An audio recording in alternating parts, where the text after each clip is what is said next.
Bismillahirrahmanirrahim. Assalamualaikum warahmatullahi wabarakatuh.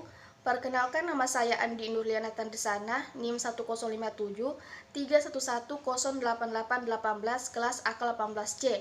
Pada kesempatan ini saya akan membawakan materi utang antar perusahaan sebagai tugas final akuntansi keuangan lanjutan 1.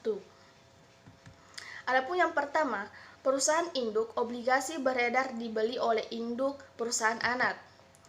Perusahaan induk memiliki 90% saham perusahaan anak yang diperoleh dengan nilai buku seharga Rp9.225.000 pada tanggal 31 Desember 2016. Perusahaan anak memiliki modal 10 juta dan laba ditahan Rp1.250.000. Tanggal 1 Januari 2017, perusahaan anak mempunyai obligasi 10%, 5 tahun 20% dengan nilai nominal 10 juta yang beredar dan diskonto memotivasi 300.000 pembayaran bunga setiap 1 Januari dan 1 Juli. Jatuh tempo obligasi pada 1 Januari 2022. Nilai nominal obligasi perusahaan anak yang beredar 10 juta, diskon 300.000, nilai buku 9.700.000, amotivasi diskon 300 per 5 yaitu 60.000 per tahun. Selanjutnya dapat kita lihat pada tabel. Penjualan pada perusahaan induk 25.750, sedangkan pada perusahaan anak 14.250. Sehingga pada bagian bawah total liabilitas dan ekuitas pada perusahaan induk 50.000 dan perusahaan anak 25.000. Nah, pada tanggal yang sama perusahaan induk membeli 50% obligasi dengan harga Rp5.150.000. Pembelian ini menghasilkan rugi konstruktif dengan perhitungan sebagai berikut. Perusahaan induk menghitung rugi konstruktif investasi obligasi. Obligasi 50% dikali 10 juta dikurang 300 sama dengan 4.850. Harga beli 5.150.000, rugi konstruktif 300, rugi akan diakui perbagian 300 per 5 tahun yaitu 60.000 per tahun. PT Anak menghitung premi atau utang obligasi. Nilai nominal obligasi 5 juta, harga jual 5.150.000, premi 150.000. Premi obligasi dia motivasi 150.000 per 5 yaitu 30.000 per tahun.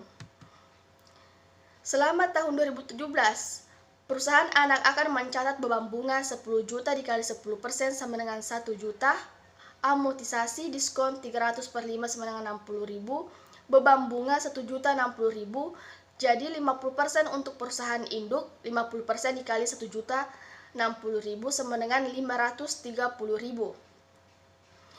Perusahaan induk mencatat pendapatan bunga selama 2017. 5 juta dikali 10% sama dengan 500.000, amortisasi premi sama dengan 30.000, pendapatan bunga sehingga dapat menghasilkan 470.000. Selanjutnya, misalkan jika perusahaan anak menghasilkan laba 750.000 pada tahun 2017, maka pembukuan perusahaan induk 90% dari kepemilikan anak kali 750.000 sama dengan 675.000. Rugi konstruktif 90% dikali 300.000 sama dengan 270.000. Rugi konstruktif perbagian 60.000 dikali 90% menghasilkan 54.000. Pendapatan investasi dari perusahaan anak 459.000, investasi saham pada perusahaan anak 675.000, laba dari perusahaan anak 675.000, mencatat 90% laba dari anak tahun 2017. Laba dari perusahaan anak 270.000, investasi saham pada perusahaan anak 270.000, 90% rugi konstruktif pembelian obligasi. Investasi pada perusahaan anak 54.000, laba dari perusahaan anak 54.000, 90% dari pengakuan perubahan rugi konstruktif. Selanjutnya, perusahaan induk mencatat investasi pada perusahaan anak 31 Desember 2017. 11.250.000 dikali 90%, menghasilkan 10.125.000. Laba dari anak 459.000, investasi saham pada perusahaan anak 10.584.000. Menghitung bagian kepentingan non-pengendali, laba perusahaan anak 750.000, rugi konstruktif 300.000, pengakuan rugi konstruktif pembagian 60.000, laba bersih perusahaan anak 510.000, bagian non-pengendali 510.000 dikali 10% yaitu 51.000. Selanjutnya, perusahaan anak mencatat nilai obligasi yang beredar per 31 Desember 2017. Nilai nominal 10 juta, amortisasi diskon op 300.000 dikurang 60.000 sama dengan 240.000. Selanjutnya nilai buku obligasi 9.760.000, bagian untuk perusahaan induk 9.760.000 dikali 50% menghasilkan 4.880.000.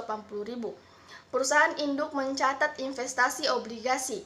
Investasi obligasi 1 Januari 2017 menghasilkan 5.150.000.